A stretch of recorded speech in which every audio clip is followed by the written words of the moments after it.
രക്ഷകർത്താക്കൾക്കും എൻ്റെ പ്രിയ വിദ്യാർത്ഥി സുഹൃത്തുക്കൾക്കും ഇവിടെ കുളിക്കുന്ന മറ്റെല്ലാവർക്കും എൻ്റെ വിനീതമായ നമസ്കാരം. പരിസ്ഥിതി സംരക്ഷണത്തിൽ കുട്ടികളുടെ പങ്ക് എന്ന വിഷയത്തെക്കുറിച്ച് 2 വാക്ക് സംസാരിക്കാൻ വേണ്ടിയാണ് ഞാൻ ഈ വേദിയിൽ നിൽക്കുന്നത്. എന്താണ് പരിസ്ഥിതി? നാം ജീവിക്കുന്ന നമ്മുടെ ഈ ചുറ്റുപാട്, അതാണ് പരിസ്ഥിതി.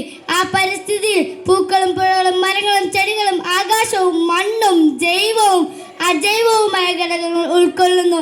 ജീവനുള്ള എല്ലാവരുടെയും നിലനിൽപ്പ് ഈ ചുറ്റുപാടിനെ ആശ്രയിച്ചാണെന്ന കാര്യം നാം വിസ്മരിച്ചുകൂടാ. അതുകൊണ്ട് പരിസ്ഥിതിയെ സംരക്ഷിക്കേണ്ടതും അതിനെ നിലനിർത്തേണ്ടതും നമ്മൾ ഓരോരുത്തരുടെയും കടമയാണ്. പരിസ്ഥിതിയുടെ സന്തുലിതാവസ്ഥ നിലനിർത്തേണ്ടത് ഭാവിയുടെ ആവശ്യമാണ്. ഭാവി തലമുറയുടെ വാഗ്ദാനങ്ങളായ നമ്മൾ വിദ്യാർത്ഥികൾക്ക് പരിസ്ഥിതിയുടെ കാര്യത്തിൽ മതിയായ പരിഗണനയും ശ്രദ്ധയും ആവശ്യമാണ്. പരിസ്ഥിതി സംരക്ഷണത്തിൽ ഏറ്റവും പ്രധാനപ്പെട്ട പങ്ക് വഹിക്കേണ്ടതും വിദ്യാർത്ഥികളായ നാം ഓരോരുത്തരും തന്നെയാണ്.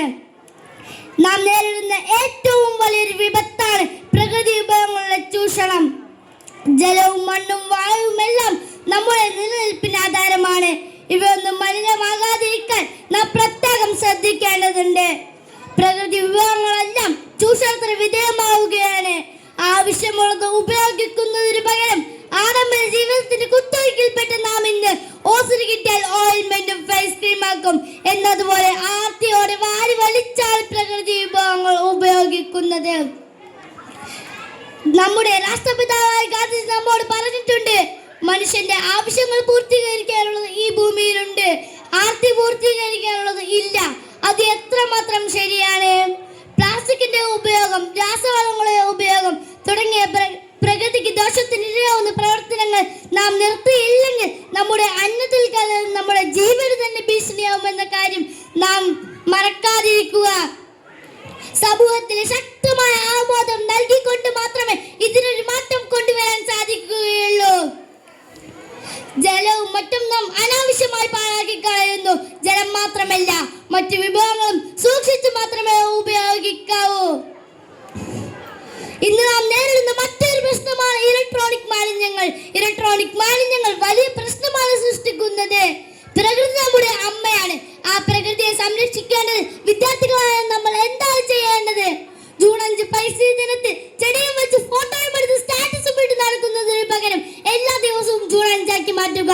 ധാരാളം ചെടികൾ വച്ച് പിടിപ്പിക്കുക, അവയെ സംരക്ഷിക്കുക. ഇതിന്റെ ആവശ്യകതയെ കുറിച്ച് മറ്റുള്ളവർ അവബോധം ഉണ്ടാക്കിയും ഭൂമിയുടെ നിശബ്ദ കൊലയാളിയായ പ്ലാസ്റ്റിക്കിന്റെ ഉപയോഗം പരമാവധി കുറച്ചും പരിസ്ഥിതിയെ സംരക്ഷിക്കുക. നമ്മുടെ പരിസ്ഥിതിയെ സംരക്ഷിക്കേണ്ടത് നാം ഓരോരുത്തരും തന്നെയാണ്.